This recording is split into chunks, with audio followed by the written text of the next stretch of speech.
saudara, kita mau bersyukur atas anugerah Tuhan yang boleh kita alami setiap hari. Sebentar kami ingin mau ibadah, mari kita bersatu dalam doa. Tuhan Yesus, Allah Bapa kami, terima kasih Tuhan untuk segala penyertaan-Mu. Kalau kami masih boleh mengalami berkat-berkat-Mu setiap harinya Tuhan, kami mengucap syukur Tuhan. Dan siang hari ini kami mau datang kepadamu membawa seluruh penyembahan kami Tuhan. Hadirlah di tengah kami Bapa. Biarlah pujian kami menjadi persembahan yang harum bagi Engkau. Kami percaya Engkau Tuhan yang sanggup. Engkau sanggup menaklukkan segala perkara di hidup kami. Engkau juga turut bekerja dalam segala hal untuk mendatangkan kebaikan bagi setiap kami Tuhan. Dalam segala perkara kami tahu Engkau ada bersama dengan kami. Mari saudara kita naikkan pujian ini dari awal. Dalam segala perkara. Dalam segala perkara kami tahu Engkau ada Bapa. Ku tahu Kau ada. Engkau Tuhan selalu turut bekerja. Kau Tuhan selalu turut bekerja di sepanjang hidupku. Dalam segala perkara. Dalam segala perkara kami tahu Engkau setia. Ku tahu Kau setia. Tangan-Mu yang selalu menyertai kami Tuhan. Engkau memulihkan setiap kami. Kau memulihkanku. Ku percaya Kau Tuhan yang sanggup menaklukkan semua perkaraku. Engkau turut bekerja dalam segala hal di hidup kami. Bekerja dalam segala hal bagi kebaikanku. Kami percaya Kau Tuhan yang mampu menaklukkan semua masalahku. Engkau yang turut bekerja Tuhan. Turut bekerja dalam segala hal bagi kebaikanku.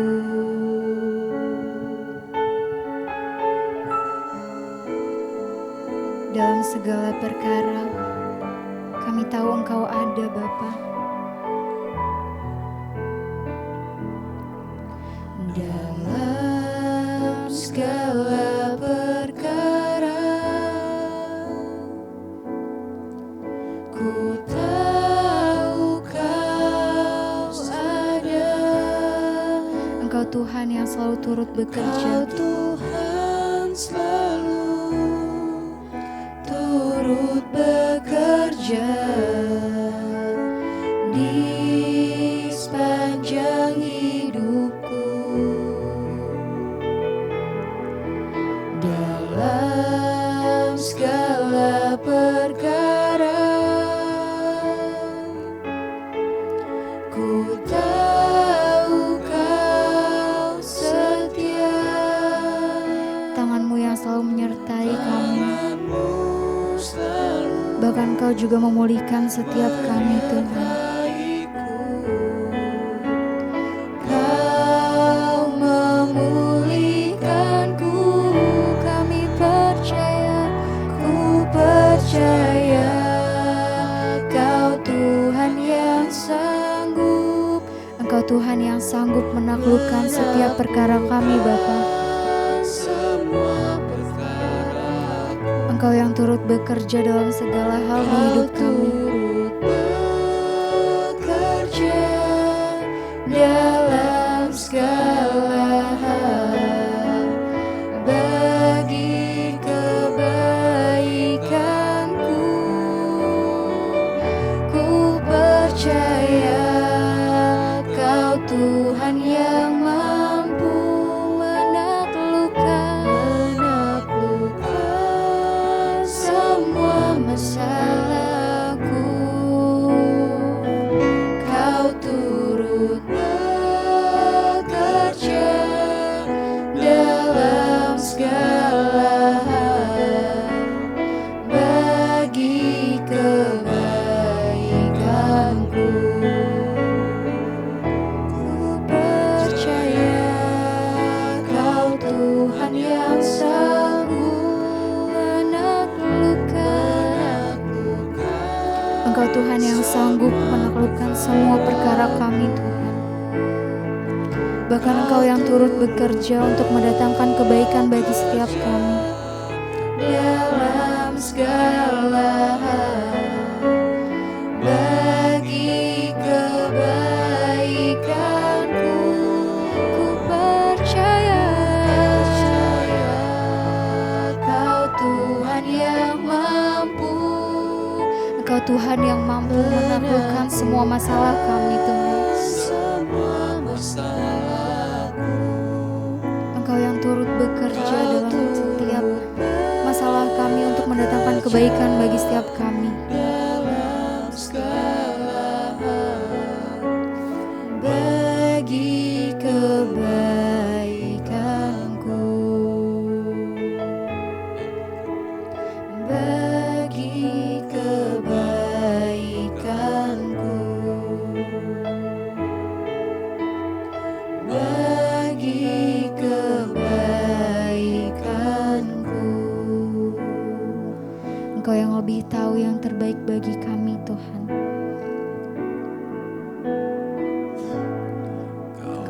Lebih tahu yang terbaik bagiku. Engkau yang lebih sanggup pulihkan hidup kami. Sanggup pulihkan hidup. Kami mau berserah, kami mau berpercaya Tuhan.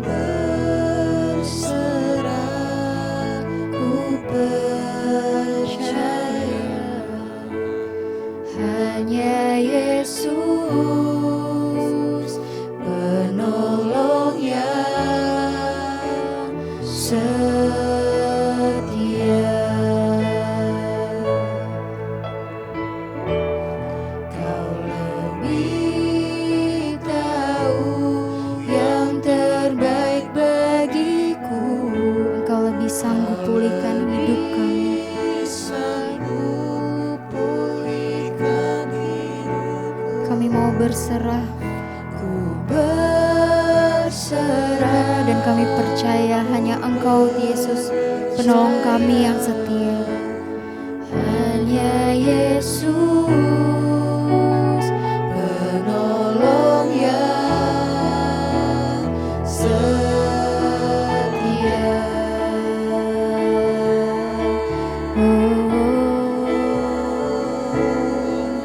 Penolong kami yang setia, hanya Yesus.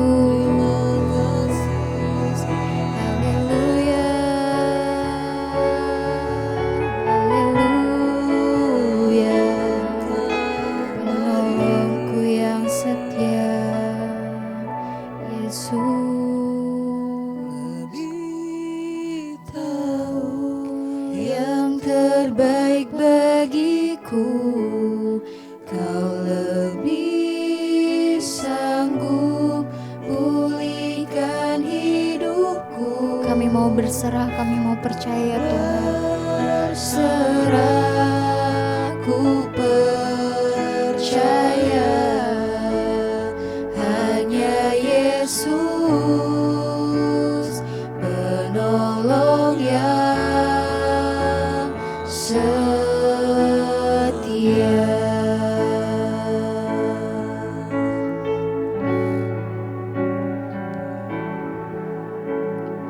aku percaya.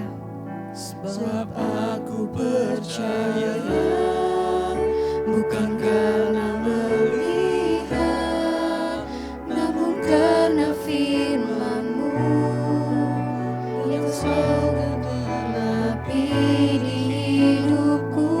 Ku percaya, Kami percaya bukan karena melihat, namun karena firman-Mu yang tiada pernah berubah di hidup kami, Tuhan.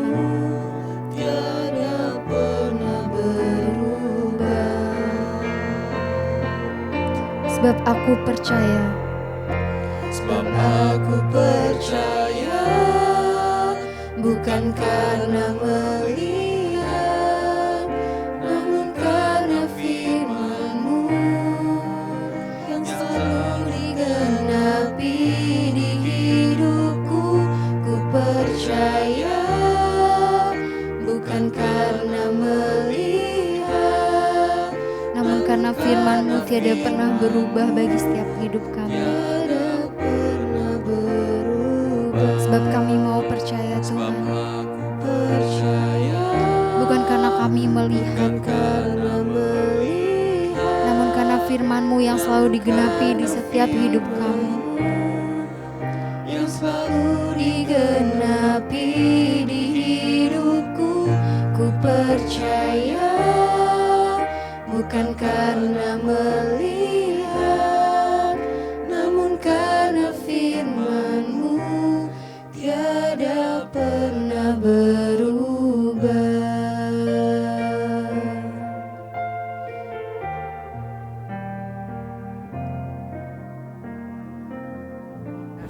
Saya pertama-tama berterima kasih kepada Tuhan Yesus yang mempercayakan pelayanan ini kepada saya, juga buat semua hamba Tuhan yang di tempat ini ya, buat gembala yang ada di tempat ini yang mempercayakan pelayanan ini kepada kami. Saudara ya, seperti yang kita lihat ada pohon terang di sini ya. Desember kita merayakan Natal, yaitu kelahiran Kristus ke dalam dunia. Saya lupa memperkenalkan, nama saya Debbie Basjir. Sudah pada kenal? Atau ada yang belum kenal? Tolong subscribe channel YouTube saya. Debbie Basjir TV gitu ya. Iya, bulan Desember kita memperingati Natal. Kalau saya memperingati ulang tahun saya juga, saudara ya. Dan saudara, dikatakan bahwa ya Natal ya itu adalah sebuah peristiwa yang sangat berharga dan ya diperingati semua orang Kristen di seluruh dunia. Tetapi saya rindu biarlah Natal itu bukan hanya sekedar peringatan bagi kita yang tanpa arti apa-apa. Ya cuma hanya dengan menghias rumah atau apapun. Ya tapi saya rindu saudara, kita semua mengerti apa arti Natal yang sejati bagi setiap kita orang percaya. Hari ini langsung saja ya firman Tuhan saya ambil dari Injil Yohanes pasal yang pertama. Ya, Injil Yohanes pasal yang pertama, kalau kita lihat judul perikopnya di sana dikatakan adalah firman yang telah menjadi manusia. Ya, firman yang telah menjadi manusia. Yesus Kristus itu adalah firman. Ya, dia adalah kalimatullah atau firman Allah yang menjelma menjadi manusia. Ayat yang pertama berkata di sana, Yohanes pasal yang pertama, pada mulanya adalah firman, dan firman itu bersama-sama dengan Allah, dan firman itu adalah Allah. Pada mulanya adalah firman. Saudara, segala sesuatu di dunia ini dijadikan oleh apa? Firman. Allah berfirman, jadilah terang, maka jadilah terang. Dengan firman dia menciptakan segala sesuatu. Jadilah cakrawala, maka jadilah cakrawala. Ya, jadilah air, maka jadilah air. Semua diciptakan Tuhan hanya dengan berfirman. Apa yang selalu menguatkan saya ketika saya menghadapi pergumulan atau tantangan dalam hidup saya? Saya sangat percaya saudara, kalau Tuhan saja bisa menciptakan segala sesuatu dari yang tidak ada menjadi ada hanya dengan berfirman, bukankah dia juga Allah yang sanggup dan turut bekerja menyelesaikan setiap persoalan di hidup kita hanya dengan berfirman. Ketika Tuhan berfirman, maka jadilah, itu akan terjadi. Saya punya seorang teman, dia juga pelayanan di Singapura saudara. Ya, Pastor Judith Halim, bagaimana kesaksiannya ketika suaminya divonis kena kanker otak, kanker otak itu stadium akhir. Dan itu adalah kasus kanker otak yang pertama di Singapura. Ya, jenis kankernya itu baru 1 orang dan itu suaminya di Singapura. Di Amerika juga hanya beberapa orang. Itu adalah jenis kanker yang sangat langka. Ketika dokter periksa, dokter berkata tidak ada harapan. Karena kanker ini kanker yang sangat ganas dan langka dan untuk pertama kalinya terjadi. Dokter berkata ini sudah stadium akhir. Operasi bukanlah untuk kesembuhan, ya, tetapi hanya bisa mempertahankan hidup beberapa saat. Lalu akhirnya setelah melalui pemeriksaan panjang didatangkan profesor dari Amerika ke Singapura. Sampai kasusnya itu masuk di semua surat kabar yang ada di Singapura.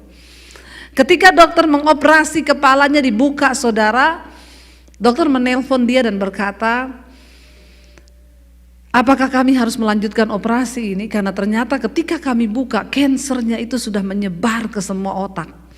Sampai ke syaraf pendengaran, syaraf penglihatan, syaraf perasa.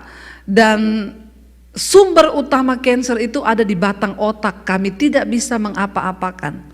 Karena kalau kami sentuh yang ada di batang otak itu dia pasti mati. Kalau ibu setuju kami akan operasi, tapi mungkin yang pertama dia akan hidup 6 bulan saja. Yang kedua ketika dia sembuh nanti dia gak bisa bicara, dia gak bisa melihat dan dia gak bisa mendengar. Karena kanker itu sudah menyebar. Dia hanya menjawab, dokter lakukan apa yang terbaik bagimu. Karena saya pun sudah menyerah dan memang ya hanya Tuhan yang sanggup bekerja. Akhirnya dokter melanjutkan operasi dengan kata dokter ya yang induknya kanker itu kami tidak bisa sentuh karena dia berada di batang otak. Selesai operasi dokter berkata 6 bulan paling lama dia bertahan hidup.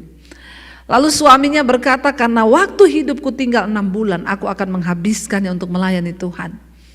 Kita akan pergi ke seluruh penjuru dunia kasih makan anak-anak miskin, orang-orang terlantar. Ya, kita lakukan itu selama Tuhan masih beri saya waktu 6 bulan. Ketika dia keluar dari rumah sakit selesai operasi, dia tetap bisa melihat, dia tetap bisa bicara, dia tetap bisa mendengar. Tidak ada yang berubah sama sekali. Semua baik. Dan akhirnya dia mulai melakukan pelayanan tanpa terasa 6 bulan lewat, 1 tahun. Tapi dia masih terus kesakitan yang begitu sangat. Bahkan dia bilang setiap kali dia sikat gigi, kumur-kumur dia buang ya airnya yang keluar gumpalan-gumpalan darah. Satu kali ketika mereka sedang pelayanan di Afrika, dia kesakitan yang luar biasa, mulai intens, dia punya jarak kesakitan anfal-anfal. Lalu akhirnya kembali ke Singapura, check up ke dokter lagi, dokter bilang ini sudah puncak. Bersyukur tidak mati 6 bulan, masih Tuhan beri kesempatan hidup. Tapi bagaimana, apakah akan dioperasi lagi? Kita akan lihat sampai di mana, karena itu juga merupakan satu ya pembelajaran. Profesor dari Amerika juga datang karena kanker yang pertama di Singapura. Lalu Judith berunding dengan suaminya dan mereka setuju untuk operasi yang kedua. Ketika dokter membuka, dokter bilang siapkan peti mati. Karena kanker itu sudah menyebar dengan cepat. Dan tidak bisa buat apa-apa, tapi kami akan berusaha mengambil yang bisa diambil. Tapi kayaknya kali ini kamu siapkan peti mati. Dia sudah telepon, peti mati, peralatan kematian, rumah duka sudah ditelepon. Waktu suaminya keluar dari ruang operasi, masuk ke ruang perawatan, di ICU, ketika dia sedang menjaga suaminya tidur di satu sofa, tiba-tiba dia mendengar suaminya bangun di tengah malam dan dia bergetar di tempat tidurnya, dia duduk di tempat tidur, dia teriak Jesus here, Jesus here, sambil berteriak-teriak. Lalu istrinya kaget bangun, dia spontan langsung dia lari saudara, mau melihat apa yang terjadi dengan suaminya di ranjang. Ketika dia mendekati beberapa meter dari ranjang itu, hadirat Tuhan begitu kuat. Dia tidak bisa melanjutkan langkahnya, dia tersungkur lalu mukanya menyembah sampai ke tanah. Dia bilang, hadirat Tuhan begitu kudus. Saya bahkan tidak bisa menembusi atmosfer hadirat Allah itu. Saking kudusnya. Itu yang memang Tuhan bilang ketika dalam hadirat orang itu tersungkur menyembah. Itu yang satu saat akan terjadi. Ya, semua mata akan memandang dan semua lutut akan bertelut mengaku bahwa Yesus itu Tuhan.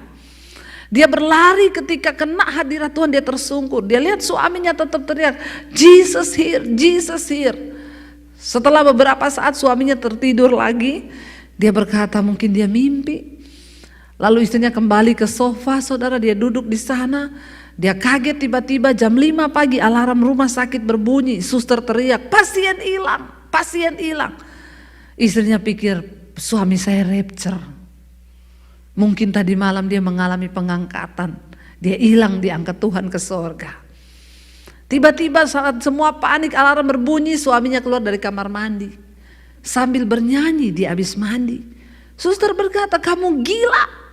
Enggak ada orang habis operasi otak besar lalu dia bangun dan dia pergi ke kamar mandi sendiri. Itu sangat berbahaya, kamu gila, kembali ke tempat tidurmu. Dia berkata, Yesus datang dan dia berfirman kepadaku, kamu sudah sembuh. Tapi itu tidak mungkin. Tidak ada yang seperti itu, kamu kembali ke tempat tidur. Dipanggil dokter yang profesor itu kembali periksa dan semua geleng-geleng kepala dan berkata, ini mujizat. Puluhan tahun sampai hari ini suaminya masih hidup dan mereka melayani Tuhan. Tidak ada perkara yang mustahil bagi Tuhan. Katakan, amin. Hanya semudah dia berfirman. Saudara, firman itu menjadi manusia. Dikatakan di sana pada mulanya adalah firman, firman itu bersama-sama dengan Allah dan firman itu adalah Allah. Ia pada mulanya bersama-sama dengan Allah, segala sesuatu dijadikan oleh Dia dan tanpa Dia tidak ada satupun yang telah jadi dari segala yang telah dijadikannya. Yesus adalah pencipta, Dia adalah firman. Dalam Dia ada hidup dan hidup itu adalah terang manusia. Di dalam Kristus ada kehidupan dan kehidupannya itulah yang menjadi terang bagi manusia. Kita tahu bersama manusia jatuh ke dalam dosa sehingga mereka terpisah dari Tuhan. Manusia terpisah dari Allah dan sesuatu yang paling menyakitkan dan paling malang bagi seorang manusia adalah bukan waktu dia miskin. Ketika hidupnya terpisah dari Allah. Ketika hidupnya terpisah dari Allah, itu adalah satu keadaan yang paling malang bagi seorang manusia waktu engkau tidak memiliki hubungan lagi dengan Tuhan. Sekaya apapun seseorang, waktu dia kehilangan hubungan dengan Tuhan, maka tidak ada arti apa-apanya kekayaan itu. Dan Tuhan tahu itu adalah kemalangan terbesar bagi manusia ketika mereka terpisah dari Allah. Kita tahu bersama dengan usaha bagaimana Tuhan mengangkat ya nabi-nabi untuk menyatakan hukum-hukumnya kepada manusia. Tapi nabi-nabinya dibunuh. Nabi-nabinya disiksa sehingga manusia terus berbuat kebejatan, dosa dan dosa. Di dalam perjanjian lama kita tahu bersama bangsa Israel. Setiap kali mereka melakukan dosa, maka Tuhan melakukan sebuah hukum atau peraturan. Mereka harus menyembelih darah kambing, domba, jantan ya untuk menghapus dosa itu. Setiap kali mereka berbuat dosa, mereka harus menyembelih darah yang harus menghapuskan dosa. Dan begitu manusia itu berbuat dosa sangat sudah tidak bisa lagi terampuni. Tidak ada lagi satu darah korban apapun yang bisa mengampuni dosa manusia. Dan Allah sendiri yang berinisiatif untuk menyelamatkan manusia. Dia turun ke dalam dunia dalam rupa manusia. Sehingga darahnya yang tercurah. Makanya Yesus disebut anak domba Allah. Dialah korban yang termulia. Dulu ketika saya belum jadi orang percaya kepada Yesus, saya berpikir orang Kristen itu bodoh. Kenapa dia percaya pada Tuhan yang mati? Masa Tuhan mati? Setelah saya membaca Alkitab, saya baru tahu Yesus memang datang untuk mati. Karena kalau dia tidak mati, maka binasa seluruh dunia. Dan firman ini berkata, saudara, di dalam dia itu ada hidup, dan hidup itu adalah terang manusia. Ketika manusia berbuat dosa, ya, kita terbuang dari hadapan Allah, kita ada dalam dunia, dan iblis sudah lebih ada dulu di dalam dunia ini. Dia membangun sebuah kerajaan, kerajaan setan. Dan Yesus melihat bagaimana terkutuknya hidup manusia itu ketika mengikuti keinginannya, keinginan setan. Tuhan datang ke dalam dunia membawa kerajaan Allah. Karena itu Yohanes Pembaptis mempersiapkan jalan bagi kedatangannya. Dia berkata, bertobatlah, bertobatlah. Karena kerajaan Allah sudah dekat. Kedatangan Kristus digambarkan sebagai kedatangan kerajaan Allah. Yesus datang untuk memberi kuasa kepada orang-orang yang percaya kepada Dia.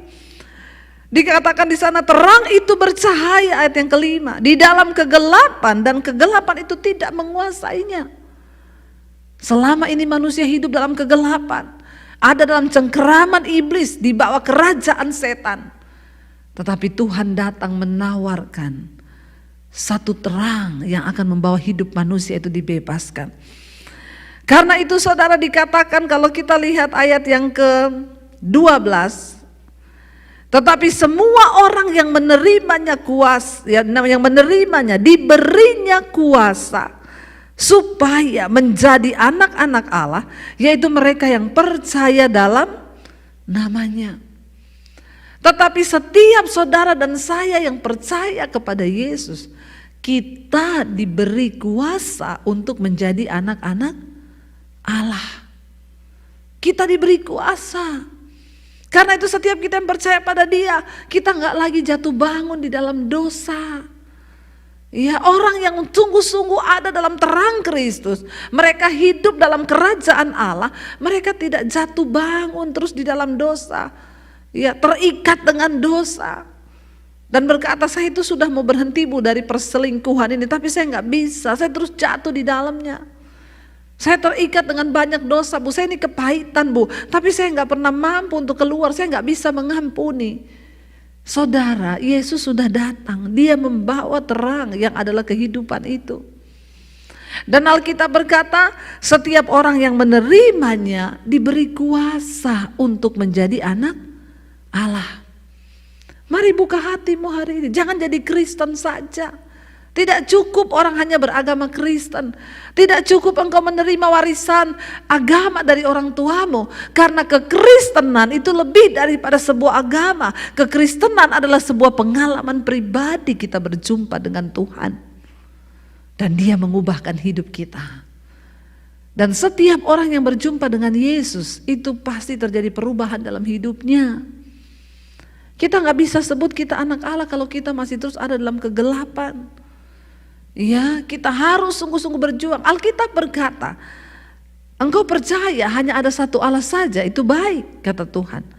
Tapi setan juga percaya akan hal itu. Jadi kalau iman kita hanya sampai dipercaya kepada Yesus, maaf, setan juga percaya akan hal itu. Kalau iman kita hanya percaya, berarti kita satu level sama setan. Ya, apa yang membedakan anak Allah dan setan, saudara? Sama-sama percaya bahwa hanya ada satu Allah saja, dan itu Yesus Kristus namanya. Sama-sama percaya. Tetapi yang membedakan adalah kita melakukan firman Tuhan. Kita melakukan kehendak Allah, dan setan tidak akan pernah mungkin melakukan firman Tuhan. Jadi apa tandanya kita anak-anak Allah? Waktu kita menerima Yesus, hidup kita diubahkan. Kita hidup menuruti segala kebenarannya. Amin. Ya, itu yang benar, saudara, ya. Coba kita lihat 1 Yohanes pasal yang pertama ayat yang kelima. Dikatakan di sana, dan inilah berita yang telah kami dengar dari Dia. 1 Yohanes pasal yang pertama, 1 Yohanes 1 ayat yang kelima. Dan inilah berita yang telah kami dengar dari Dia dan yang kami sampaikan kepada kamu, bahwa Allah adalah terang dan di dalam Dia sama sekali tidak ada kegelapan. Ayat yang berikutnya, jika kita katakan bahwa kita beroleh persekutuan dengan Dia, namun kita hidup di dalam kegelapan, kita berdusta dan kita tidak melakukan kebenaran. Kalau kita berkata bahwa kita ini anak Allah, aku percaya Yesus, aku ini sudah dimenangkan oleh Yesus, tetapi kita masih terus hidup dalam kegelapan, maka dikatakan kita berdusta. Sebab semua orang yang sudah menerimanya diberi kuasa menjadi anak Allah. Saya menerima Tuhan Yesus tahun 95. Ya, nama saya Debbie Basjir. Saya dulu bukan orang Kristen, tapi saya haji. Tuhan selamatkan saya. Ya, ketika saya terikat dengan banyak dosa dan akhirnya saya menerima Yesus. Waktu itu saya mau bunuh diri tahun 95. Tapi Tuhan memilih saya. Makanya Yesus berkata, bukan kamu yang pilih aku, tapi aku yang pilih kamu. Dan saya menerima Tuhan Yesus sebagai Tuhan dan Juru Selamat tahun 95. Sejak saya menerima Yesus, saya mulai membaca firman Tuhan. Ketika saya membaca Alkitab, terutama di Perjanjian Baru, hidup saya mulai diubahkan. Di mana ada kebenaran, di situ ada kemerdekaan. Ketika kita rajin melakukan kebenaran, maka semua ikatan dosa itu terlepas. Karena di mana ada kebenaran, di situ ada kemerdekaan. Lalu saya mulai melakukan firman, hidup saya mulai berubah. Semuanya diubahkan Tuhan. Diubahkan dari cara berkata-kata saya, cara berpakaian, dari semua hal Tuhan ubahkan. Karena kita semakin hari semakin dibentuk menjadi serupa dengan Dia. Ketika pertama kali orang tua saya tahu saya jadi Kristen, papi saya panggil saya, dia bilang begini, oh ini penyebabnya, makanya akhir-akhir ini papi lihat kamu jadi aneh. Dan semua orang yang berjumpa dengan Tuhan Yesus memang harusnya menjadi aneh. Dan pertanyaan saya, sudah anehkah saudara? Amin. Jangan menertawakan diri sendiri. Ya, kenapa aneh? Dulu merokok, ketemu Yesus nggak merokok lagi. Dulu judi, ketemu Yesus nggak judi lagi. Dulu suka selingkuh, ketemu Yesus nggak selingkuh lagi. Dulu tiap hari marah-marah, ketemu Yesus tiap hari nyanyi-nyanyi. Dulu pelit luar biasa, ketemu Yesus jadi pemurah. Amin. Harusnya begitu, harusnya. Tapi pertanyaannya saudara, ada begitu banyak orang Kristen yang masih hidup dengan dosa-dosanya. Tapi mereka berkata mereka Kristen. Tapi sesungguhnya Tuhan bilang, di sini dengan jelas dikatakan, jika kita berkata, kita katakan bahwa kita beroleh persekutuan dengan Yesus, namun kita hidup dalam kegelapan, maka kita berdusta dan kita tidak melakukan kebenaran. Berapa banyak orang Kristen masih hidup dengan sakit hati, gak bisa mengampuni. Sakit hati dibawa-bawa saudara, kepahitan dibawa-bawa. Hidup ini sudah pahit, jangan lagi kau tambah dengan kepahitan. Minum kopi pahit, makan sayur daun pepaya, tambah pahit hidupmu. Amin. Jangan. Mari kita berjuang untuk buang semua hal yang tidak berkenan itu. Minta dimerdekakan oleh Tuhan. Satu kali saudara, saya pelayanan di sebuah retret, ada seorang ibu dibawa oleh para pendoa ke saya, Bu, doakan dia, Bu. Tapi saya melihat modelnya itu, saya nggak mau mendoakan saudara. Ya, ibu ini dibawa, dia lihat saya begini. Ya, lalu saya bilang ke pendoanya, saya itu mau mendoakan orang yang mau didoakan. Kalau orang tidak mau didoakan, buat apa kita doakan? Tapi saya melihat upayanya pendoa, dia bilang kasihan Bu, dia ini Bu terikat. Ya sudah, kita berdoa ya sekarang. Ibu buka hati, saya berdoa. Tiba-tiba dia menggelepar saudara. Ditahan sama para pendoa, 5 orang, 6 orang datang dalam nama Yesus, makin menggelepar dia. Ditengking dalam nama Yesus, makin menggelepar. Saya bilang sama pendoa, lepas, biarin dia menggelepar. Menggelepar sendiri, saya datang, saya bisikin satu kata di telinganya. Diam langsung. Pendoanya tanya, ibu ngomong apa? Saya bilang mau tahu atau mau tahu banget? Mau tahu banget bu, apa bu? Tahu gak saya ngomong apa di telinganya? Apa bu? Stop bu, jangan alay lebay. Langsung diam dia. Saya bilang sama pendoa, kamu itu harus bisa membedakan mana setan, mana alay. Lalu diam. Begitu kita lagi makan, ibu ini datang. Saya bilang, bu, ibu tadi yang didoakan, kenapa ibu begitu bu? Iya Bu Dewi, saya ini kepahitan sama suami. Kenapa ibu kepahitan sama suami? Kami menikah bu, tidak pernah saya bahagia bu. Waktu saya hamil anak yang ketiga, tidak bahagia anaknya 3. Kalau bahagia berapa saudara? Pasti 12 itu, untung tidak bahagia loh saudara. Ya, tidak bahagia aja 3 anak ya, itulah saudara orang ya. Orang Indonesia itu begitu, bilang tidak bahagia tapi anak 12. Ya, saya bilang ibu tidak bahagia, kenapa hamil sampai 3 kali? Waktu saya hamil anak yang ketiga ibu, suami saya itu minta uang sama saya. Mana uang? Mau kemana? Saya mau pergi sama perempuan, saya punya pacar di luar. Istrinya bilang, kamu itu tidak kasihan sama saya, kamu tuh gak takut Tuhan. Uangnya dirampas. Suaminya bilang, di dunia ini gak ada yang saya takuti, termasuk Tuhan, saya gak takut. Lalu dia pergi. Terus bu, gak berapa lama saya dapat telepon bu, suami saya kecelakaan bu. Saya datang ke lokasi bu, saya lihat bu, itu suami saya kepalanya pecah. Terus saya bilang, untung ya suami ibu masih selamat. Enggak bu, mati bu. Tunggu dulu, suami ibu udah mati? Iya, dia bangkit lagi enggak? Enggak. Terus ini ibu tadi cerita sama saya, kepahitan ini sama siapa? Sama dia bu. Astagfirullah subhanallah. Sampai sekarang ibu masih kepahitan sama suami ibu? Iya bu. Sudah mati? Berapa lama dia mati? Sudah 10 tahun yang lalu. Astaga Tuhan Yesus. Dan ibu masih hidup kepahitan sama dia? Iya, saya kalau ingat dia saya bilang terkutuk kau di neraka jahanam. Bu, justru ibu orang yang paling kasihan sebab ibu hidup di neraka waktu ibu masih hidup. Ibu masih hidup sekarang tapi udah di neraka. Kenapa? Ngapain ibu kepahitan sama orang sudah mati?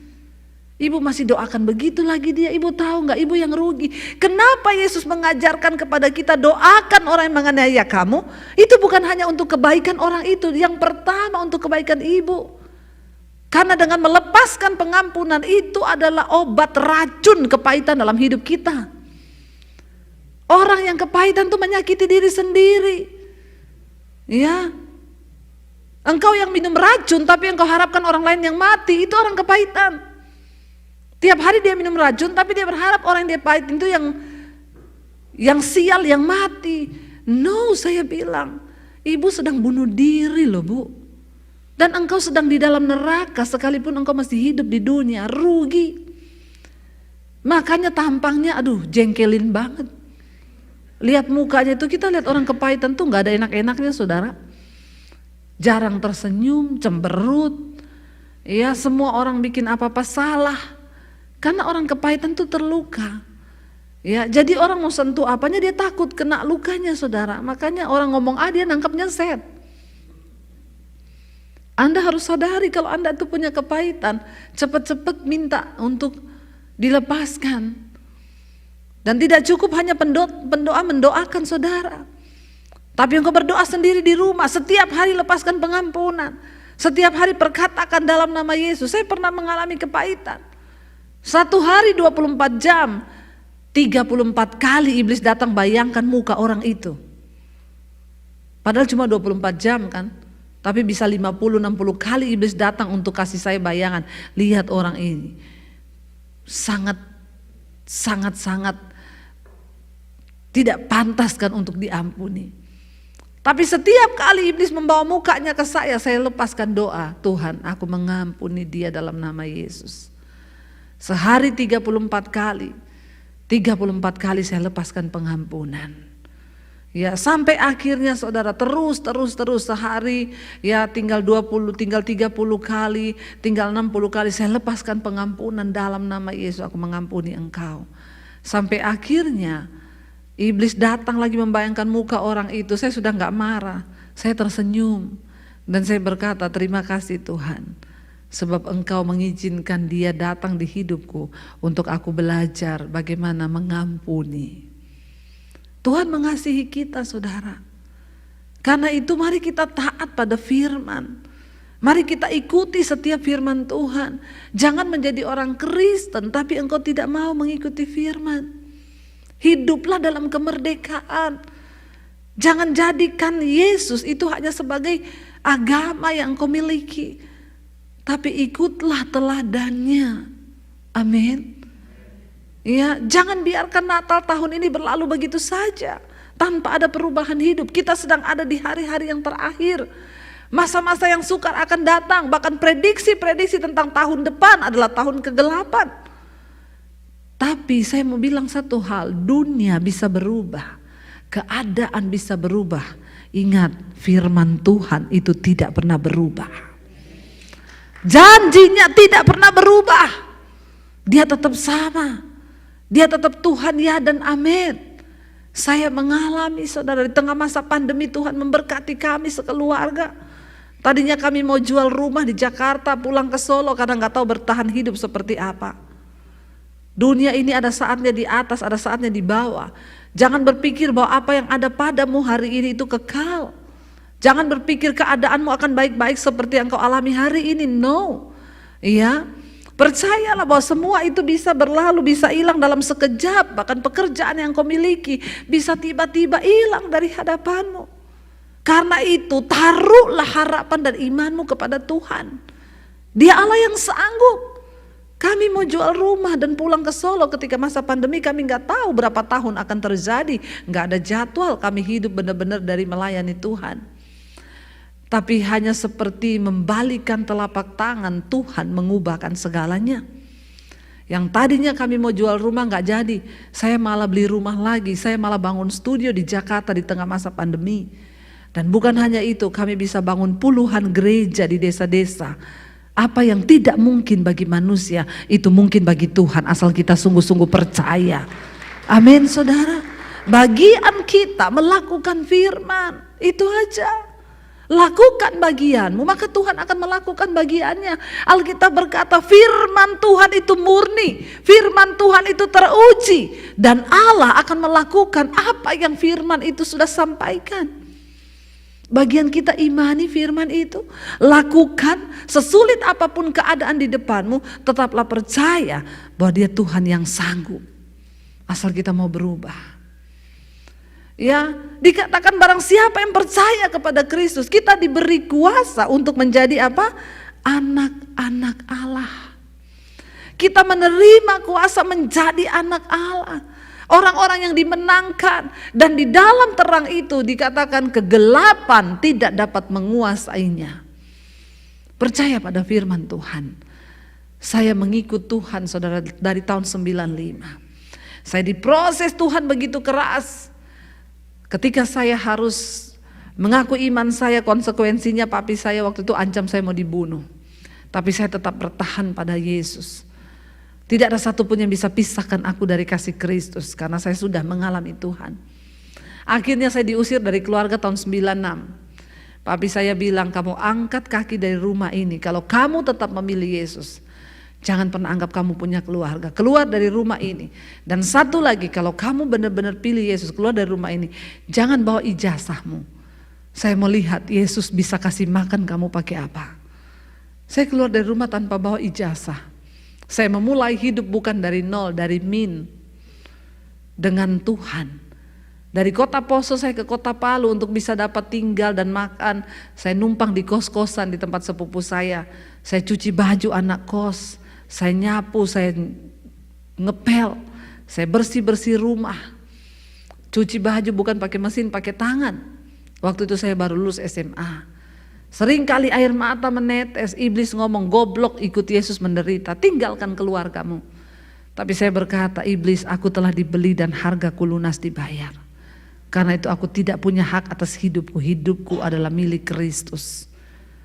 Saya mengabdikan diri kepada Tuhan, kepada kebenaran. Tidak gampang. Bertahun-tahun diproses. Saya waktu itu dapat, ketika saya doa puasa di tempat kos, ya, saya dapat satu pernyataan, saya dapat penglihatan, saya berdiri di atas mimbar, di bawah itu puluhan ribu orang, semuanya sedang menangis.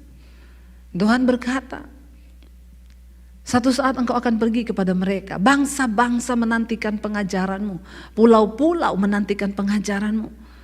Saya menangis dalam hadirat Tuhan ketika dapat penglihatan itu. Begitu amin, yang saya lihat pakaian cuci, pakaian kotor. Bukan penglihatan yang heboh. Tapi Alkitab berkata, nantikanlah penglihatan itu, sebab dia sedang menuju dengan tidak berlambat-lambat. Puluhan tahun saya diproses, hari ini saya mau bersaksi kepada saudara, penglihatan itu terjadi dalam hidup saya. Terjadi dalam hidup saya. Apa yang tidak mungkin itu Tuhan lakukan. Saya ini ke Amerika tadinya mau jalan-jalan, banyak jalan-jalannya daripada pelayanannya. Tapi ternyata waktu habis untuk pelayanan sambil jalan-jalan.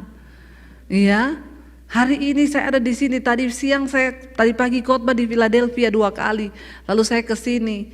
Ini khotbah yang kelima. Saya khotbah 3 kali di sini tadi di New Jersey, dan besok kami akan ke New York. Ya, minggu yang lalu saya khotbah di New York. Saya makan pagi di New York, makan siang di villa, makan malam di Atlanta. Luar biasa kan saudara? Ya, semua karena melayani Tuhan. Saya melihat hari ini lewat YouTube channel saya di Mesbah Doa setiap malam jam 8 di Indonesia, jam 8 pagi di sini. Hampir 50.000 orang setiap hari. Pagi Mesbah Syukur 75.000 sampai 80, kadang mencapai 100.000 setiap hari. Orang yang mendengarkan firman. Saudara, kita butuh gedung gereja sebesar apa untuk menampung orang sebanyak itu? Apa yang tidak mungkin bagi manusia itu mungkin bagi Tuhan. Di tengah masa pandemi Tuhan memberkati kami lewat YouTube channel. Yang saya mendapatkan tuntunan Tuhan beberapa tahun yang lalu sebelum pandemi. Tuhan berkata, ambil alih dunia media, beritakan Injil lewat media. Saya nggak tahu apa yang akan terjadi, nggak ada yang tahu satupun bahwa pandemi akan datang 2020. 2019 saya mulai pelayanan di YouTube. Tiba-tiba 2020 terjadi pandemi, gereja tutup, orang nggak bisa beribadah. Orang mulai mencari firman Tuhan satu-satunya lewat media. YouTube channel saya di tengah masa pandemi naik, satu hari nambah 1.000 subscribe setiap hari.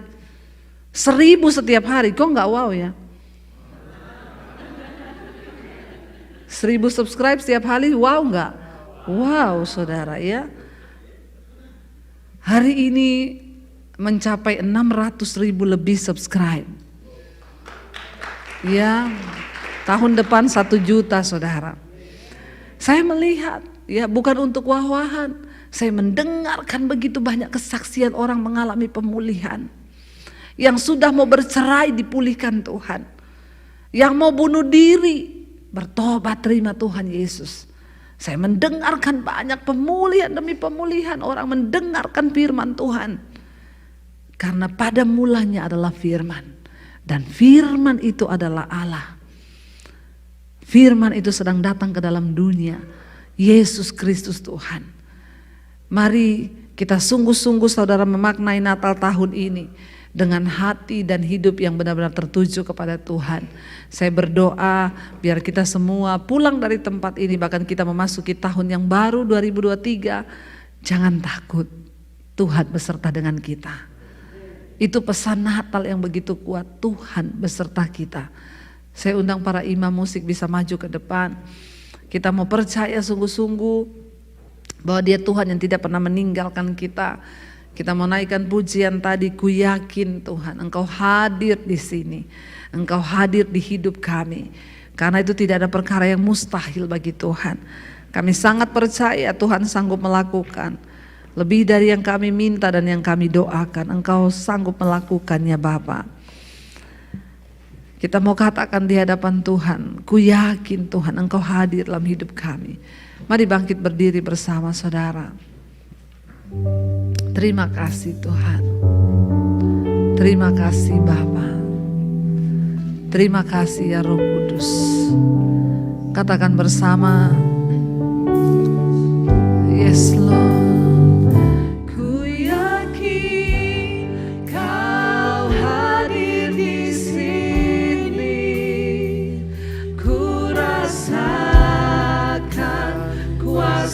Yang tak terbatas, ku yakin Kau nyata di sini. Kemenangan terjadi di sini. Lebih lagi angkat tanganmu, katakan, ku yakin Kau hadir di sini. Ku rasa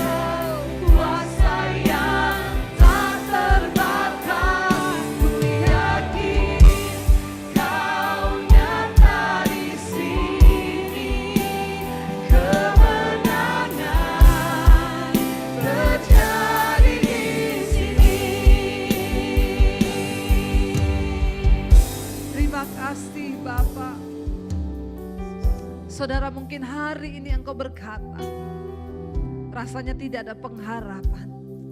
Mungkin ada ketakutan di dalam hatimu. Percayalah, Yesus datang membawa berita kesukaan.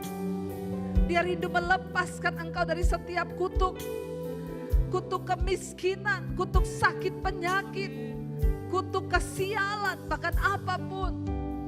Percayalah, Yesus datang, dia rindu melepaskan engkau dari kegelapan untuk masuk ke dalam terang yang ajaib. Kalau hari ini masih ada dosa yang mengikat hidupmu, katakan, Tuhan, lepaskan kami dari setiap ikatan-ikatan dosa yang menghambat berkat Tuhan tercurah atas hidup kami. Yesus datang membawa damai, sejahtera dan sukacita. Biarlah kami melakukan kebenaran, karena di mana ada kebenaran di situ ada kemerdekaan. Dan ada damai, sejahtera dan ketentraman untuk selama-lamanya. Berkati setiap anak-anakmu yang membuka hati malam ini dan berkata, Tuhan, jadilah Tuhan dan juru selamat di dalam hidupku. Mari saudara, terimalah kiranya berkat dari Allah Bapa, cinta kasih Tuhan Yesus Kristus, penyertaan Allah Roh Kudus menyertai hidup kita mulai malam ini bahkan sampai kali yang kedua. Tuhan Yesus datang menjemput kita semua, nama kita tercatat di dalam kitab kehidupan. Dalam nama Tuhan Yesus yang percaya diberkati Tuhan, katakan bersama, amin, amin, amin.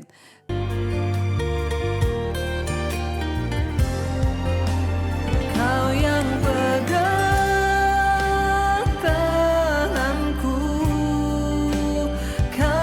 sentuh hati